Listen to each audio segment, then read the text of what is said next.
Hi guys! Chinoy Vlogger. Okay, what's it on, no? Meron akong share sa inyo. Tui Kangki. Two-way radio. Kasi wapunsin na si Inchong nila sa Hong Nei namin. Okay. Pero ni Kang siya mi Jian Tai Chi para di ko nang singke. Tapos sulit na sulit guys. Ito kasi yung isang kino-compare. Pero hindi naman itong model to. Ito kasi gamit ko before pang monitor. Cygnus. Before, yung mga firefighter, yung mga bombero, mga volunteer, usually gamit talaga nila is Motorola. Okay. But let me explain later ha. Feel ko kasi hindi to totoong Motorola. I-explain ko mamaya. Yung Motorola gamit namin is yung GP88. Hindi ko lang siya mapakita kasi medyo damage din ko na ipalitan ng battery. Ito naman na, i-compare natin yung ganitong brand sa ganito. Meron kasi ganitong gabas na Baofeng type. Ito kasi gamit ito pang monitors. This one is Cygnus. Pero same po yung itsura. Dito na Baofeng UV17 saka yung UV17 Pro. Halos pares lang din sila. Pinagkaiba lang daw yung may GPS. Okay. Pinagko-compare ko siya. Nag-search ako between Baofeng and ito nga, GT70 ng Motorola. Ano ba pagkakaiba? Kasi, parang yung Baofeng nasa Qingchit, eto nasa ng Qinggo, ng Qinglang, ng Qingchit. Ito yan to, kaya to ala. Oo. Tapos, ang bato nito malakas. Basta malakas siya. I mean, testing lang natin yung kasi 20 watts yung bato rin eh. Saka, parang 10 kilometer. So, ito, pinag-pre-setup lang ako, quick setup kasi kaka-charge ko lang din. Ayun guys, oh.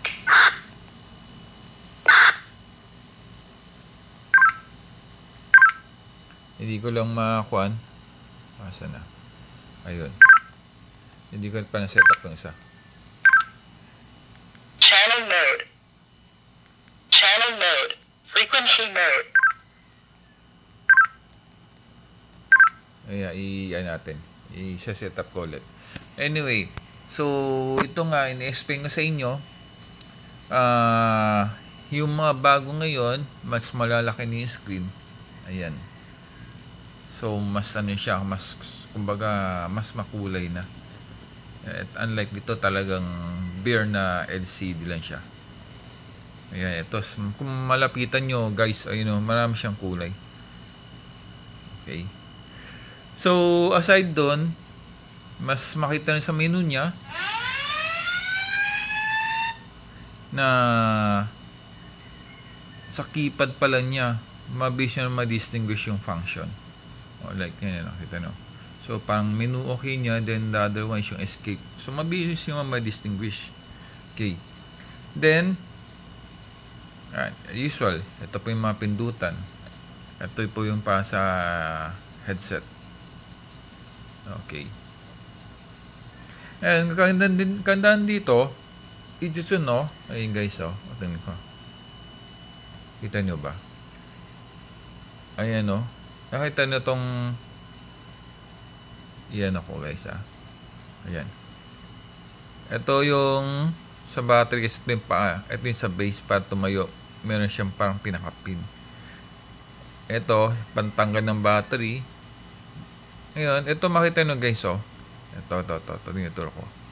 Ayan. Type-C na siya guys. So, very convenient.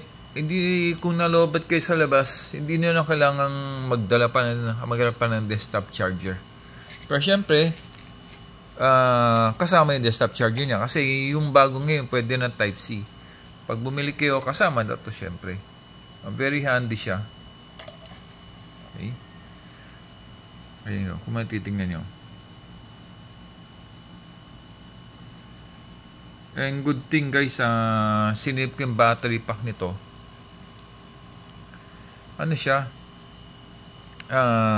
Tawag dito, Malaysia, no? Hindi, ano yan? Magawa sa Malaysia.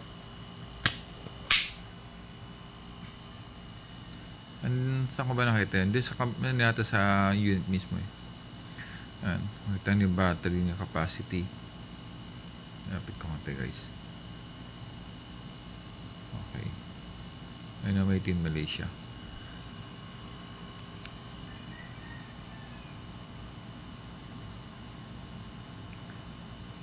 So, yun nga rin mapansin na wala siyang ICC sticker.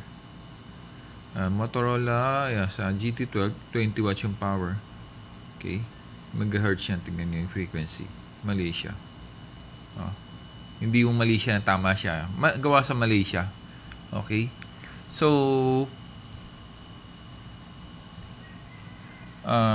very handy na rin siya. So, natitun sa buto, kasi wasi compare siya yung Motorola sa Baofeng na. Guys, sulit na. Nag-preset up pa lang ako. Alam mo yung talagang mga features na magaganda. Hindi kayo magsisi. So, as usual, siyempre, kasama yung sa box niya. Actually, yung kasama niyang may kasama yung USB type eh. Hindi siya ordinary manipis. Maganda, makapal. May quality ang niya. Ang kable niya. Sulit na sulit. Then as well, siyempre, may kasama siyang clip. Ayan. Ayan, dalawang nuts niya. Then, may kasama na rin siyang strap. Okay. Tapos, siyempre, kinasa ko yung seller kasi since binigyan niya ako ng headset. Ayan. Dalawang headset. So, siyempre, may kasamang manual. Ayan. Kahit na sabi mong rebranded, no? Kaya hoing na. Kaya sulit na sulit. Compared sa okay din man ang Baofeng, but syempre gusto kong kasi ang dagdag nito features pwede do sa AM FM na frequency niya. Hindi na natin testing kasi baka tayo sa copyright ng music. Then pwede doon yun nga, USB, tapos ang ganda ng battery, mas yung screen niya. Sulit siya. Okay? Siyempre, kung budget kayo, pwede kayong mag-Baofeng na lang. Pero overall, guys, sulit yan. Hindi siyang Shinwa. Okay? So, i-close up ko ulit para may idea kayo, guys. I know. Kailangan natin lang ulit. I-reset up lang ulit.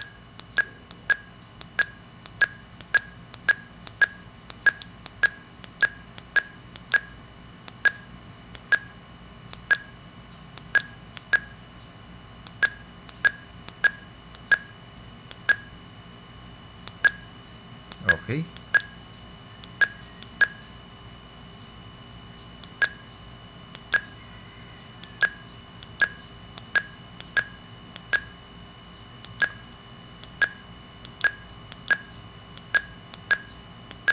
Dami na.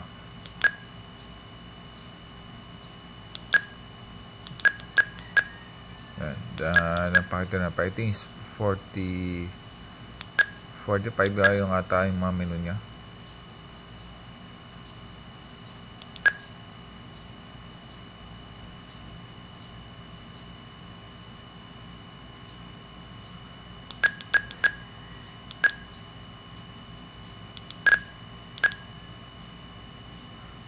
Okay? So, kung may question kayo, comment lang kayo, try ko ma-answer. Kasi matagal na yun hindi nakagamit eh. Pero try ko as much as I can. So guys, si Mang Boyki, follow, share, okay? Para sa mga viewers natin. Salamat sa pag-subscribe. Okay? To siya guys. See you.